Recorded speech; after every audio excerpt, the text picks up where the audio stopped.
like just without subs. But then I looked at his subs. Yeah, dude. I did that earlier and saw his subs. Jesus. And then I'll play him next week. I thought I was really banking on who was it? I had two center backs playing against each other. No, it was John Stones versus Godfrey, and I needed both of them to keep a clean sheet, and I could have beat you.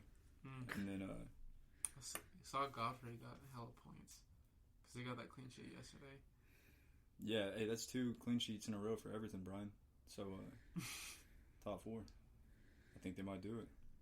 I mean, I got Keane on my bench. Well, I had until he got injured, and so he's not part of the plan until April.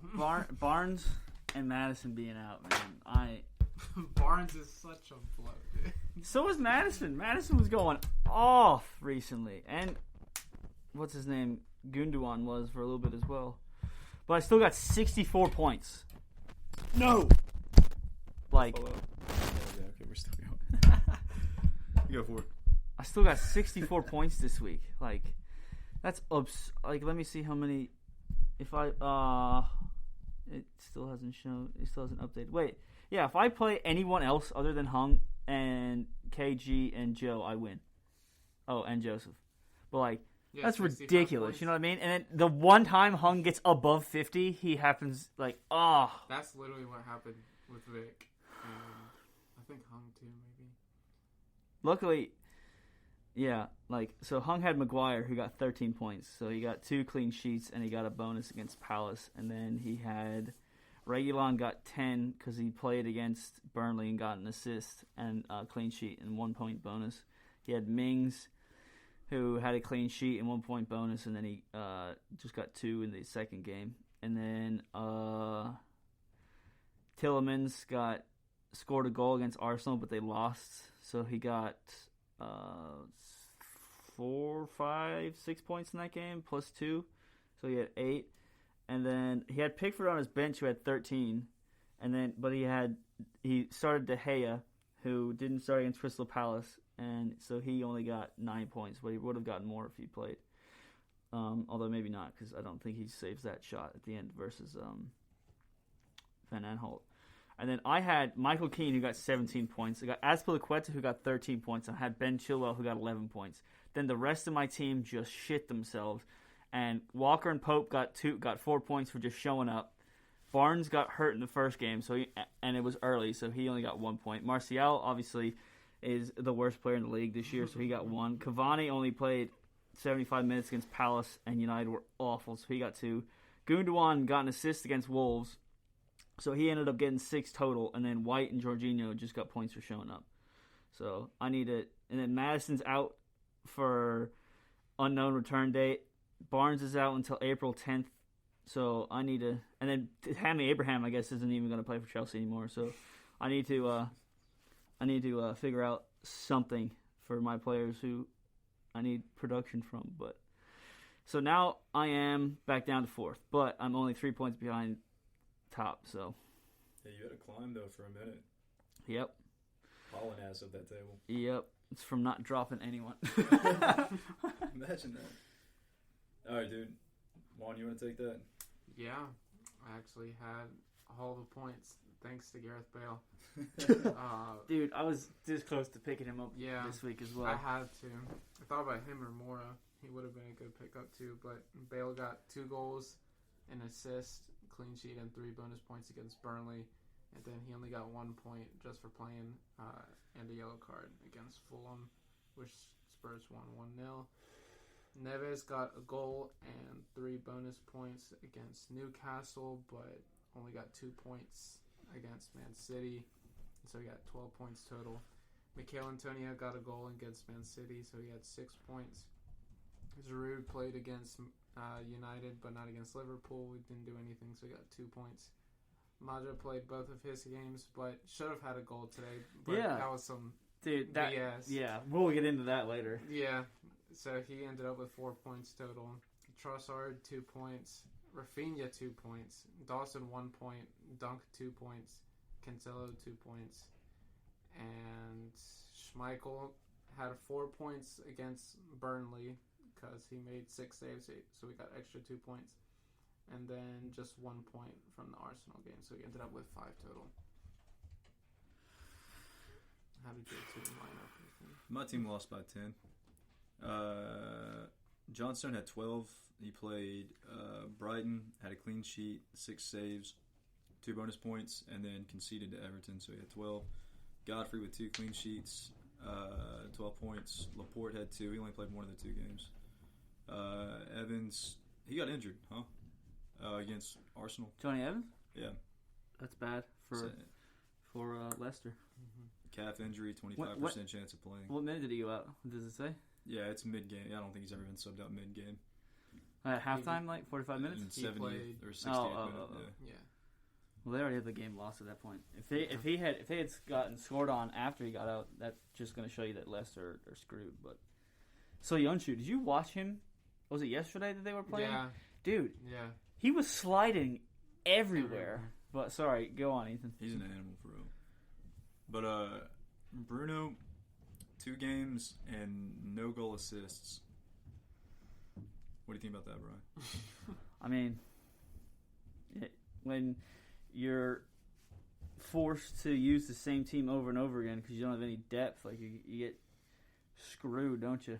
And then when your second best, or arguably second best to best player has been out with injury, and you're overly dependent on one player who gets man marked the entire time, there's not much you could do.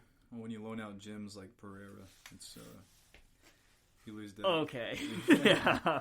Traore, because Lazio just said we don't want to buy Herrera because his 20 million price tag is too high for like that's 25-year-old midfielder. Yeah. That's sad. Bernardo didn't play against West Ham, played against Wolves, and did not contribute to any of the 4 goals. He should have gotten an assist though. I think one of his shots was deflected into the path of Jesus. They had 2 goals like that, didn't they? Yeah, I mean that's how Jesus. That's the only way he scores, literally. If it's not, which is like what you want your 9 to do. But like literally, if you want him to do anything else, it has to be a tap it. He can't score any other way. Harrison only got 1 point. He only played 26 minutes because Rafinha is still in the show. Yeah. Benteke played 2 games, no goals. It's beautiful. 4 points. Malpe played 90, no goal. And Juan Jose played the first game, and then Nuno got tired of his shit and didn't play him against City. Decided no strikers was the move. Yeah, nobody wants Which to be a worked striker. until he actually put on a striker, and then they got 3 goals scored on him in 10 minutes. So there goes the show. But 49 points to 59. It's a good game. Good game. And then I think who won? Joseph beat Palmer, so Joseph's back on top. Joe lost to. Did Joe lose? No, he beat James. Bro, Joe with beat the James. least amount of points. Until you hit 7th place, Joe has the least amount of points. Yeah, it's kind of crazy. KG has second highest, and he's 6th. And then Juan has more 1,000 points in his last place. Yeah. 1,031 points. Yeah, it's kind of crazy. But there's a whole lot of fucking shit that went on this past, because there is two week matchup. Mm-hmm. So City West Ham, I think. See, what I've noticed City do is they go hard as shit for the first 20 minutes, and then they'll score on you in that first 20, and then they just kind of sit back to let you try and attack them, and then these past 2 games are the worst defensively I've seen them in a long time, and especially against West Ham, they were exposing the shit out of them with Jesse Lingard, and then West Ham got a goal, and then last 20 minutes, I mean, it was just same thing with Wolves.